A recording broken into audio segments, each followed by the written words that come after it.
So yeah, my name is Audun Amundsen, and I'm going to talk to you today about Newtopia, a film that I've spent 15 years to make. So today I'm going to make an announcement at the end, which is pretty awesome. And the film is about this guy. This is the main character of Newtopia.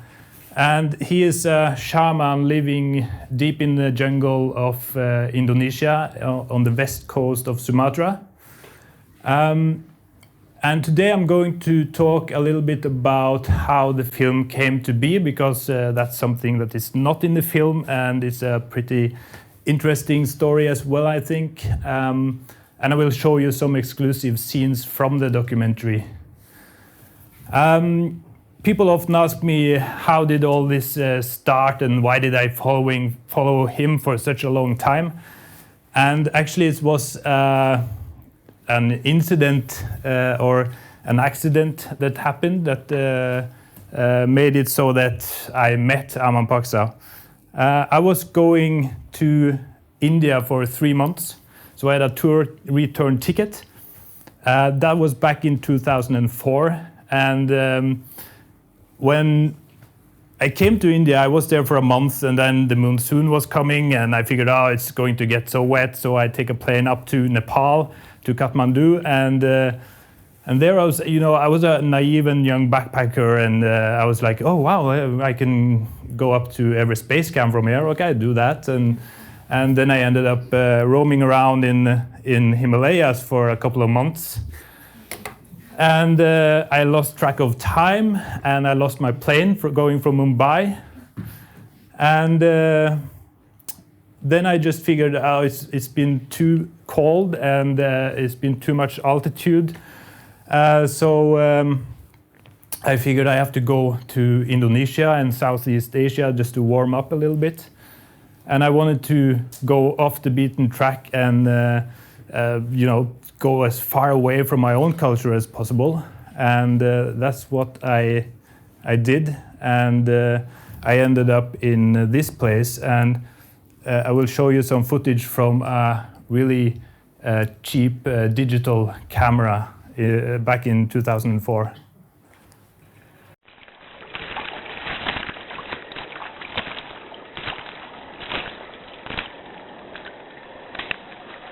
Bagus.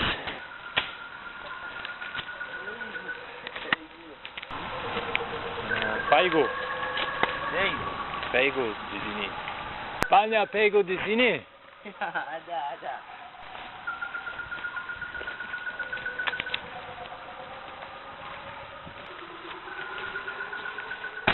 3 hari habis bisa makan.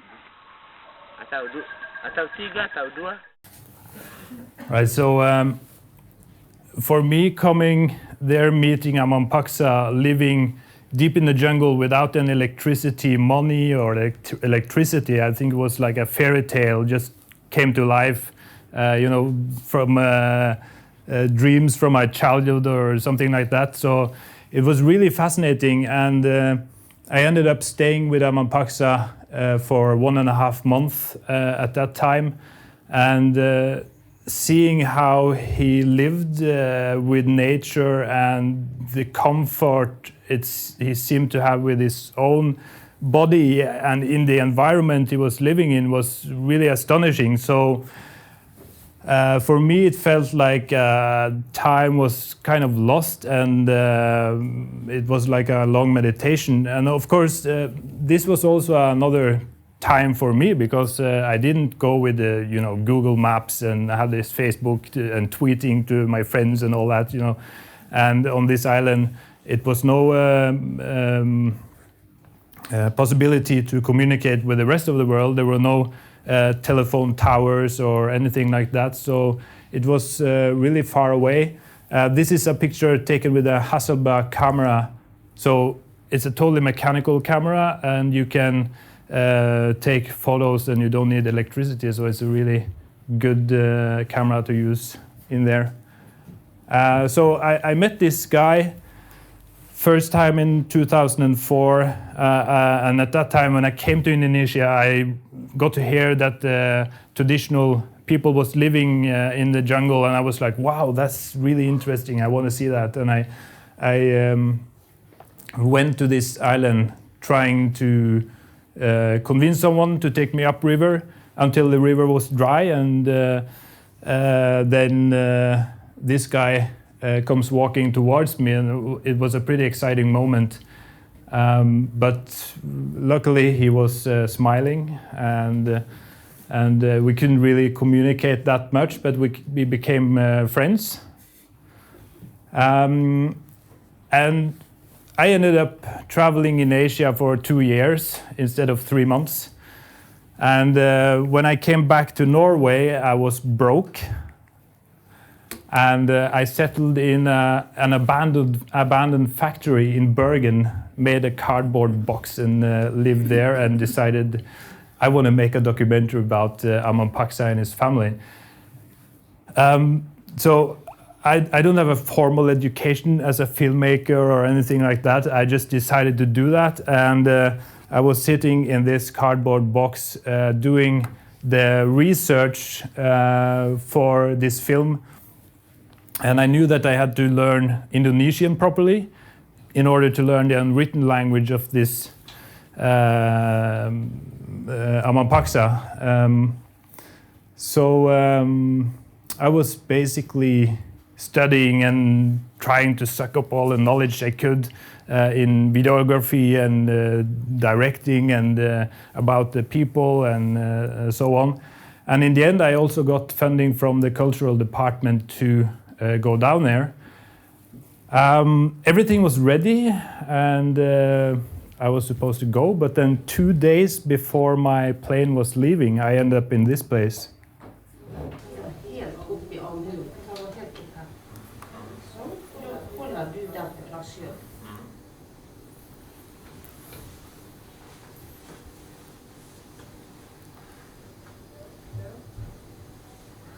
Right, so I woke up in the morning. I was totally paralyzed, my whole right side. I had a stroke, and I couldn't speak properly, couldn't eat properly, I couldn't walk, and I was going to make a film, and I wrote to the cultural department, this bureaucracy thing. I wrote them and I said, I'm going to get well, and I'm going down there in half a year.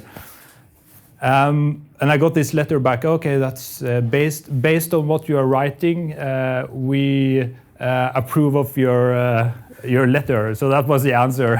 And okay, so I could delay my trip, but half a year after I had to have a heart operation. The inspiration I had to actually get well and rehabilitate myself was this picture of Aman Paksa's house living in the middle of the jungle, and this is where I wanted to go. And the irony of it all actually is that it happened 2 days before I was leaving. If I had been there, I would probably be dead. So I'm saved by the modern society that I'm trying to escape. And so that was pretty nice. I was brought to the hospital within the 3-hour limit.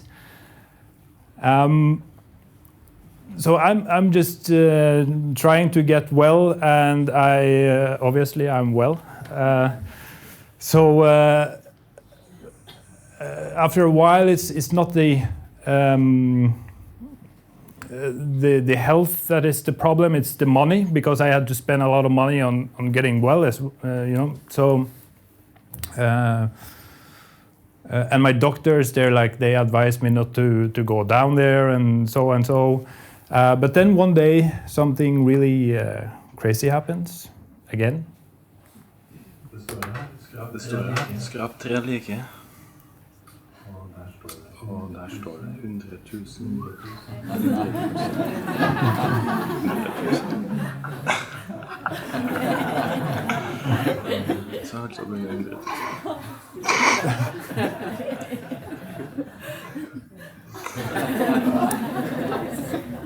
So I got all my money back that I had to spend on this detour of health problem, and I just ordered this one-way ticket down to Indonesia. Against my doctor's advice, of course, but then, yeah. I really wanted to make this documentary, and it had become like an obsession for me to do this and show other people about it. I landed in Padang, a city on the west coast of Sumatra, took a boat over a 12-hour shabby old wooden boat going to this island, going upriver, looking for Aman Paksa again. And now we're in about the end of 2008. So after a week, I finally find Aman Paksa again. He's still there, and he's well. He has a new son, and he also has a watch, which I think is like, okay, so now this is how it's going to be. You know, I wanted to go down there and capture this pristine life and this fairy tale vision that I had in mind, and already I saw that things are starting to change in this short period. You know, I took a motorboat up there, and in many ways I was really discouraged seeing that because it kind of ruined my whole project. And but after a while, of course, they want this stuff. But in many ways, we could roam the jungle together again, and they lived much in the same way as they always done. And we hunted monkeys in the forest. I will show you a scene from the film where we are out hunting monkeys.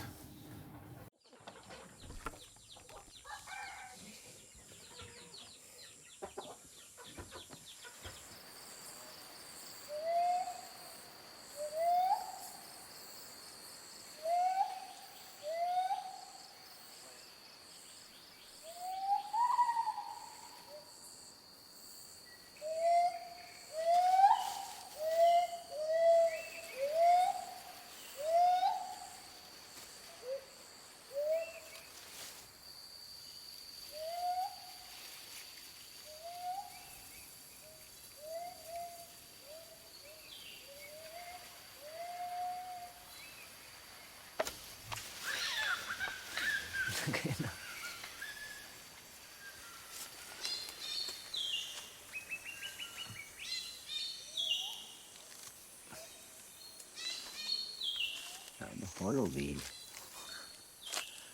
Dakaran. Go.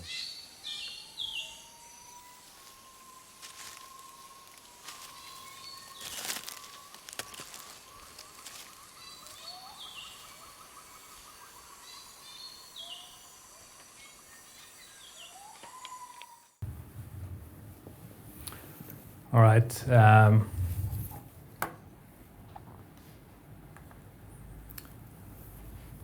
So it was really amazing coming back and spending this time with Aman Paksa in the jungle, and I got this same feeling as before. The time just got lost. I lost track of time, and as you saw, I had a long beard there. I stayed for almost 3 years there with Aman Paksa. So the project just grew, and I got entwined into a situation that I had never dreamt of. And the film also became another film that I was supposed to make, because I was supposed to come there and spend a year and film how they were living. But then I saw things were changing, and I came down there still having this fairy tale idea kind of intact, and then spending so much time there, I realized that I was a bit disillusioned, and that's the reason why I think people should travel longer than 1 or 2 months or even weeks, because you get another impression, and also when you learn the language, you have a totally different way of realizing how people think and why they do things the way they do. And I start to also to realize that the life in the jungle is really, really hard. I never felt my body deteriorate as quickly as in the jungle. This is Aman Paksa and his wife, by the way, working as they do. They are always together working and cutting a sago palm tree for food to themselves, and they have semi-wild pigs running around under their house. But like I said, yeah, it's a really, really hard life, as you can see. Okay, we can look at something a little bit more pleasant.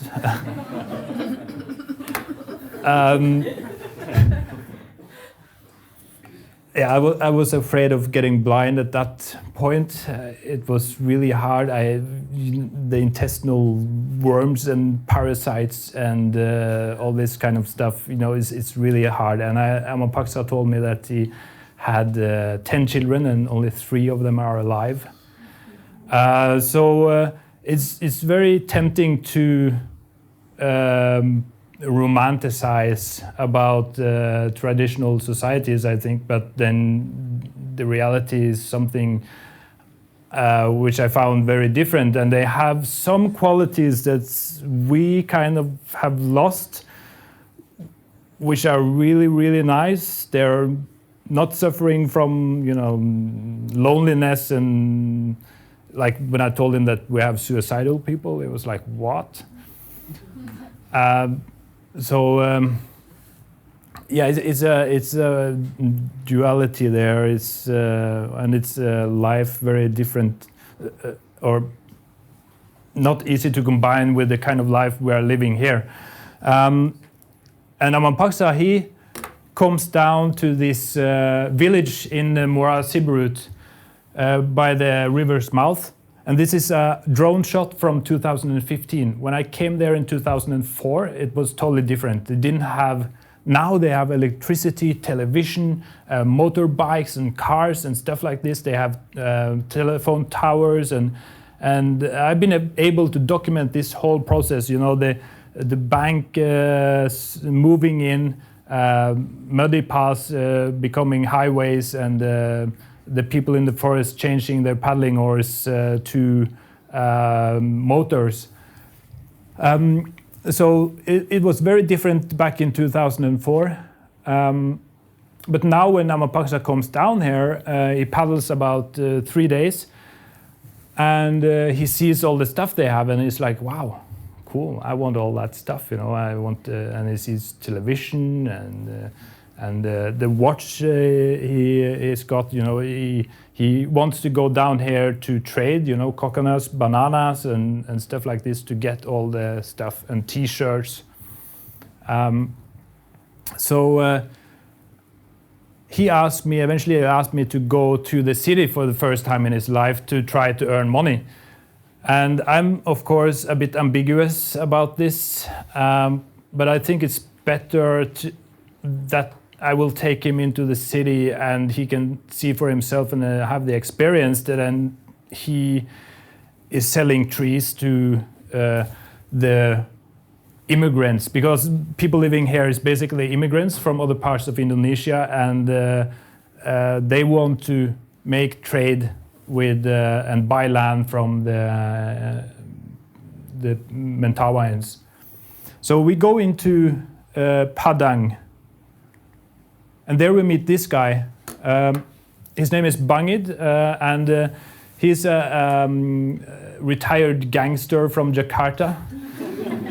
He's been a pretty brutal type, but he retired, went with his family to Padang and made a student cafe near a really big university. And this is suggestion from Lucky Strike. They offered to renovate his cafe for free if it would look like a big cigarette commercial. and this is a place for students, you know, so it's pretty ridiculous suggestion. And me and Aman Paksa, we managed to convince Bangid that we can take some of his clan members to come over and make traditional houses instead. So we reject Lucky Strike and we finance this project instead. These are the traditional houses that they made on this cafe. And it turned out really good. We stayed for over a month making these houses. They're still there, functioning as the cafe.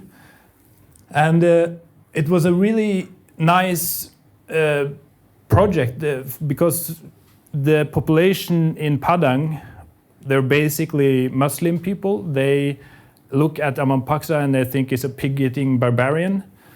And so they don't have very high thoughts about each other.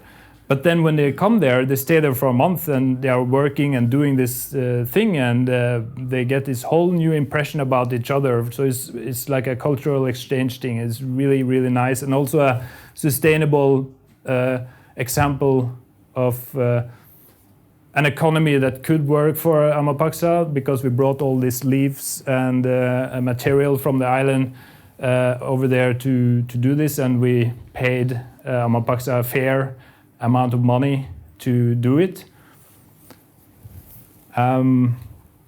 So he earned quite a lot of money after doing this, and of course Bangid wants to show him how to go to the mall, and I will show you this scene from the film as well. Itu orang ke dalam mall itu bukan hanya untuk belanja. Kadang-kadang orang dalam mall untuk berlagak, mencari perhatian. Ya. Kadang-kadang itu perhatikan orang di jalan di dalam mall itu rata-rata matanya itu ke atas. Begini. Kenapa? Ya, sombong. Orang sombong itu jalan suka diseret-seret, atau diseret, atau dijinjit. Dia, perhatikan itu ciri-ciri orang sombong itu. Iya. Kadang-kadang pakai baju tuh saya gulung begini. Kelihatan ini keras kan. Wah. Coba. Nah.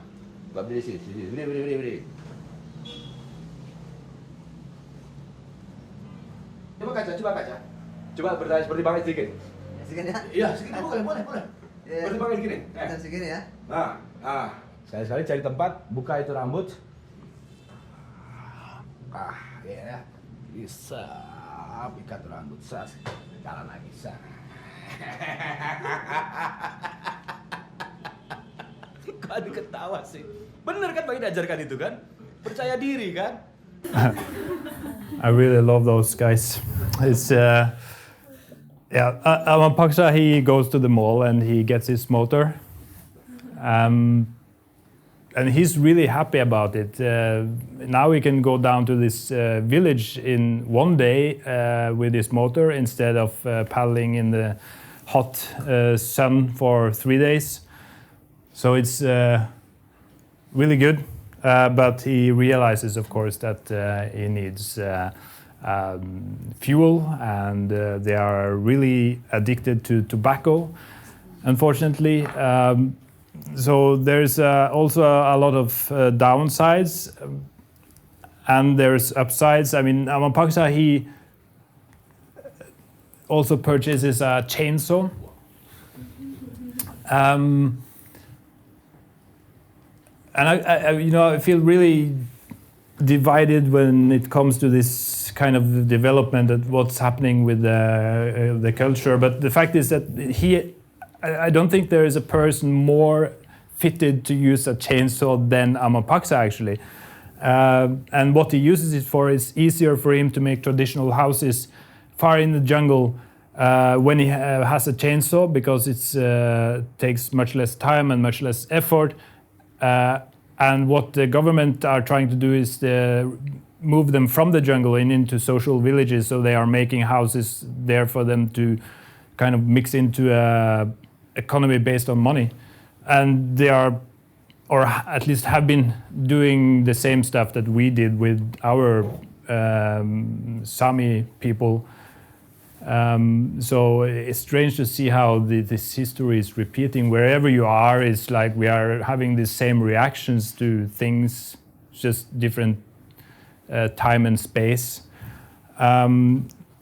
which basically, you know, I think we are the same wherever we are. So it's ridiculous with the racism and all that kind of stuff, because we are having the same reactions and the same wishes in a way.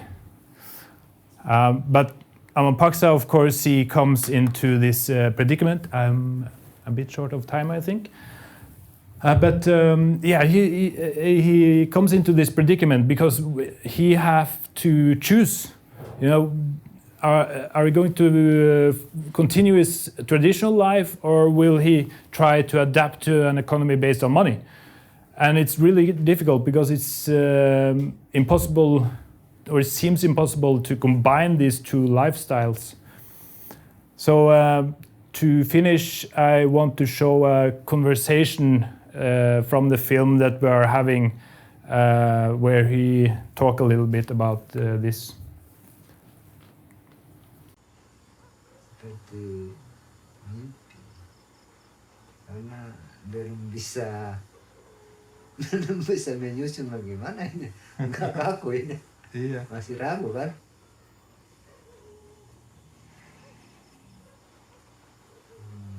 Kalau orang Minang, orang Jawa ini memang lagu dia, tapi untuk dia. Tapi kalau untuk sama mentawai, semua saya lihat, saya berpikir, asal saya mimpikan adat saya, situasi saya di sini, kondisi saya. Sudah ada lagu sendiri. lain lagu sendiri. Ini lagu apa itu? Lagu yang hanya lihat-lihat saja. Sudah lengkap. Yes. Dua saya itu Kenapa harus diganti? lain juga ya.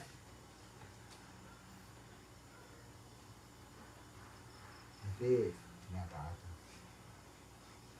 Seperti itu saja.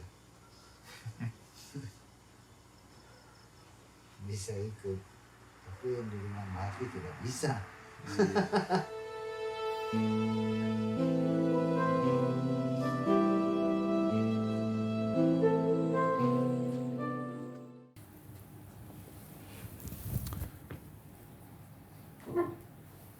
Yeah. Yeah, I can make the announcement now, just in the end, because it's to see how it turns out with the Aman Paksa. You have to see the film, and actually, the film is going to be shown in Kosmorama International Film Festival here in March, the 4th of March, and. Yeah, so come and check out the film, tell your friends, and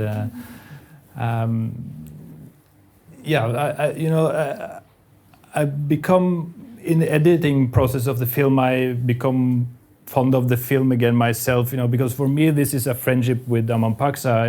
It's something that will continue even though the film is finished. So that's the important thing for me, and I think it's a beautiful story in many ways. It disrupts many other films from traditional societies, because it's not all about the world is going to hell or everything is getting bad. It's something more than that. It's also, you will get a glimpse of Aman Paksa and how he thinks.